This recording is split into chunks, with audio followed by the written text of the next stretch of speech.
तो लोग चिंतित हैं कि वो अपनी नौकरी खो देंगे। मुझे खुशी है कि वे अपने जॉब खोएंगे, क्योंकि मानवता के लिए एक महान समय आ रहा है जिसमें हमें शारीरिक श्रम नहीं करना होगा, हमें बुद्धि का काम भी नहीं करना होगा। सिर्फ तब आप इंसान के अंदर मौजूद बुद्धि के दूसरे आयामों की खोज करेंगे। सदगुरु, मेरा सवाल शिक्षा प्रणाली के बारे में है जो हर जगह और खासकर भारत में अपनाई गई है। योर लॉर्डशिप, और माफ कीजिए, मैं एक वकील हूँ। तो सदगुरु, मेरा सवाल है कि हमारे देश की आदर्श शिक्षा प्रणाली कैसी होनी चाहिए जिससे हम देश के हर व्यक्ति की भौतिक जरूरतों का ध्यान रखते हुए जीवन के हर आयाम की खोज कर सकें। धन्यवाद। देखिए, ऐसा कोई सिस्टम नहीं है जिसे आप लोगों के लिए बना सकें, क्योंकि हमारे जीवन का समय सीमित है और शिक्षा हमारे जीवन का एक छोटा हिस्सा है। to create ऐसा सिस्टम जो सभी को जीवन के हर पहलू का अनुभव करवाए, नहीं, ये इस तरह काम नहीं करेगा। किसी की रुचि पढ़ाई में है, उसे उस दिशा में जाना चाहिए। कोई बस एक रोजगार चाहता है, उसे उस दिशा में जाना चाहिए। किसी के पास दूसरे प्रकार की काबिलियत है, उसको उस दिशा में जाना चाहिए। मुझे लगता है कि शुरू में ही मैं कहता हूं कि 12 की उम्र तक सभी पर्याप्त रूप से साक्षर हो जाते हैं।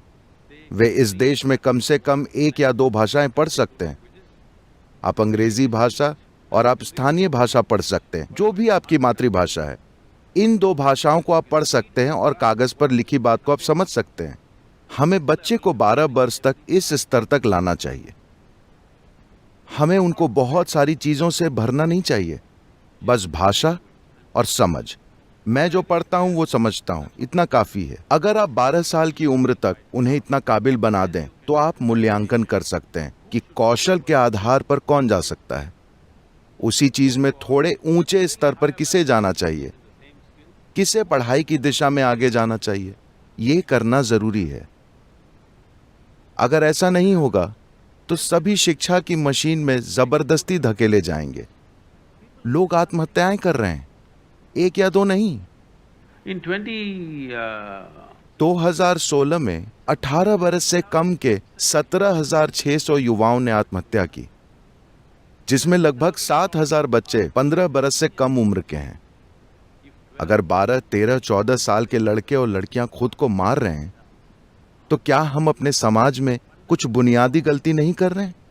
हेलो, बड़ी उम्र में नहीं, बल्कि 12-13 की उम्र के लड़के और लड़कियां जब वे ऊर्जा से भरपूर होने चाहिए, उस समय वे अपना जीवन खत्म कर रहे हैं। तो बात साफ है कि हम बहुत बुनियादी गलती कर रहे हैं, है ना? और दुर्भाग्य से इन आत्महत्याओं में से 90% शिक्षा से संबंधित है। कुछ दूसरी चीजें, परिवार या कुछ और, लेकिन इनमें से 90% शिक्षा से संबंधित है। निश्चित रूप से हमें शिक्षा पर विचार करने की जरूरत है कि बच्चों को शिक्षित कैसे करें। हम सभी को एक ही प्रक्रिया में डाल रहे हैं। हर व्यक्ति एक ही प्रक्रिया से गुजरने के लिए तैयार नहीं है, यह समझना बहुत जरूरी है। ये बच्चे को संभालने का सबसे क्रूर तरीका है। इस समय दुनिया के ज्यादातर काम जो आप कर रहे हैं और अधिकांश शिक्षा जो दे रहे हैं, वो मूल रूप से सूचना इकट्ठा करना है, सूचना का भंडार करना, उसका विश्लेषण करना, एक खास तरह से जोड़ना और लोगों के सामने अलग अलग तरीके से पेश करना। इसे आप शिक्षा कहते हैं। लेकिन now अब ये गूगल महिला आपके आसपास बैठे किसी भी इंसान से अधिक जानती है ना? लगता है उसे सब कुछ आता है। आप उससे कुछ भी पूछिए, बिना पल के झपकाए वो आपको दुनिया की हर चीज बता देगी, हाँ या नहीं? तो ऐसा समय आ रहा है, अब ये बस 5 से 10 साल की बात है, जो चीज आप आज 5 साल के शोध से जान पाते हैं, एक मशीन उस पर काम करेगी। आप उसे सूचना देंगे, वो 5 मिनट में काम कर देगी। ये मेरे साथ हुआ जब मैं छोटा था। मैंने पहली बार कैलकुलेटर देखा, पैनासोनिक या सोनी कैलकुलेटर। उस समय वो लगभग 100 रुपए का था, सपाट कैलकुलेटर। हो सकता है आपको आजकल ऐसा सरल कैलकुलेटर ना दिखे, वो बहुत सरल था। जब उन्होंने पहली बार मुझे दिखाया, टुक टुक टुक, गणित तैयार। तो मेरे मन में पहला विचार ये आया कि फिर मैं ये बेकार सी गणित क्लास में क्यों जा रहा हूं? अगर ये मशीन मेरे लिए जोड़ गुना कर सकती है, भाग दे सकती है, कॉस थीटा साइन थीटा हर चीज कर सकती है, why the hell are they? तो ये लोग हमें इन चीजों से क्यों परेशान कर रहे हैं? मैंने कहा बस मुझे ये चीज दे दो, मैं कभी गणित की क्लास में नहीं आऊंगा, मैं आपको वो सारे उत्तर दे दूंगा जो आपको चाहिए, मुझे कोई भी सवाल दो, मैं उसका हल दूंगा। इतने साल लगे हैं, 45-50 साल से ज्यादा। अब वो कैलकुलेटर इतना जटिल हो गया है कि आपके पूरे जीवन के ज्ञान से अधिक जान सकता है। ये बहुत अच्छा है ना? ये बहुत अच्छा है, वाकई बेहतरीन है, क्योंकि जैसे आपका शारीरिक काम मशीनों ने ले लिया था, भौतिक मशीनें, मैकेनिकल मशीनें, अब आपकी बुद्धि का काम एक अलग तरह की मशीन ले रही है। मुझे लगता है कि अब बेहतरीन समय आ रहा है आपको जानकारी इकट्ठा करने, उस पर काम करने, उसके साथ जूझने, उसकी गलत व्याख्या करने, गलत समझने की चिंता ही नहीं करनी। कुछ भी नहीं, हर चीज पर काम हो जाएगा और सफाई से होगा। तो अब लोग क्या करेंगे, ये एक बड़ा सवाल है। यही तो गुफा मानव ने सोचा था जब आपने उसको पत्थर उठाने की मशीन दिखाई थी कि जब ये मशीन आएगी तो मैं क्या करूंगा। तो वो गुफा मानव अब शायद जेएनयू में है। हाँ, अगर मशीनें नहीं होती तो आप भी कहीं पत्थर उठा रहे होते, है ना? क्योंकि मैकेनिकल मशीनें आई, इसलिए आज आप इस यूनिवर्सिटी में हैं। कल को अगर एक बुद्धि की मशीन आती है तो अपनी जानकारी पर काम करने के मामले में आप जो भी कर सकते हैं, आज से 5 से 10 साल बाद मशीनें उससे बेहतर करेंगी। और ये कोई बड़ा सुपर कंप्यूटर नहीं होगा, ये बस आपकी जेब में होगी।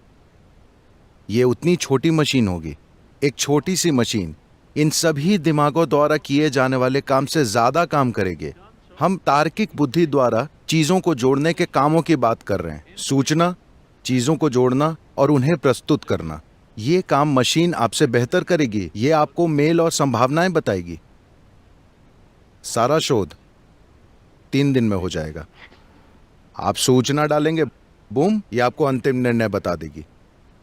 तो लोग चिंतित हैं कि वो अपनी नौकरी खो देंगे। मुझे खुशी है कि वे अपने जॉब खोएंगे, क्योंकि मानवता के लिए एक महान समय आ रहा है जिसमें हमें शारीरिक श्रम नहीं करना होगा, हमें बुद्धि का काम भी नहीं करना होगा।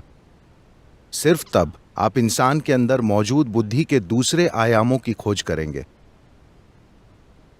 तार्किक बुद्धि आपकी बुद्धि की सिर्फ ऊपरी सतह है। मुझे पता है इससे काफी सारा, क्या आप इसे समझाने के लिए मुझे 2 मिनट देंगे?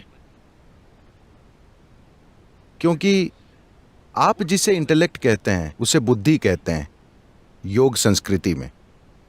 बुद्धि, मैं आपसे एक सवाल करता हूं, आप में से जो जाग रहे हैं और सो रहे हैं उनको इसका उत्तर देना चाहिए। अगर मैं आपसे पूछूं कि आपको एक तेज बुद्धि चाहिए या सुस्त, आपका चुनाव क्या होगा? तेज। तो जाहिर है कि बुद्धि काटने का औजार है ना? आप इसे चाकू की तरह तेज चाहते हैं। तो हमारी शिक्षा प्रणाली के साथ जो हो रहा है और हम जिस तरह से समाज को बना रहे हैं, दरअसल हम हर चीज करने के लिए चाकू का उपयोग कर रहे हैं, क्योंकि इस समय हमारी शिक्षा व्यवस्था इसी तरह से है। हम हर चीज को अपनी बुद्धि के एक ही आयाम से कर रहे हैं, जो कि तार्किक बुद्धि है। तार्किक बुद्धि केवल तब अच्छी है जब वो तेज है, वरना वो अच्छी नहीं होगी। अगर आप हर चीज करने के लिए एक तेज औजार का उपयोग करेंगे तो यह पक्का है कि आप चीथड़ों में नजर आएंगे।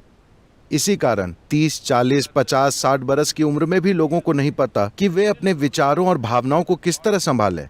आप कब सीखेंगे? क्या आप 10,000 बरस जिएंगे? वो समय कब आएगा जब आप सीखेंगे कि अपने विचारों और भावनाओं को कैसे संभालें। आप इसे तनाव कह सकते हैं, बेचैनी कह सकते हैं, कष्ट कह सकते हैं, पागलपन कह सकते हैं। मूल रूप से आप अपने विचारों और भावनाओं को संभालना नहीं जानते, बस इतनी सी बात है ना? इसलिए है क्योंकि आप बुद्धि के एक पहिए पर सवार हैं, जबकि बुद्धि के अनेक पहिए हैं। केवल एक पहिया घूम रहा है, दूसरे या तो फंस गए हैं या आपने कभी इनकी खोज नहीं की। तो ये बहुत महत्वपूर्ण है कि जब बनावटी बुद्धि आ जाएगी तो आप जो कुछ भी तार्किक बुद्धि से कर सकते हैं एक छोटी मशीन कर देगी। अब मुझे लगता है कि लोग दूसरे आयामों की खोज करेंगे। मुझे लगता है मेरी अहमियत बढ़ जाएगी। जितनी जल्दी बनावटी बुद्धि आती है मेरी अहमियत उतनी जल्दी बढ़ेगी, क्योंकि फिर वो ये सवाल पूछेंगे कि मैं और क्या कर सकता हूं। ऐसी बहुत सारी चीजें हैं जो आप कर सकते हैं।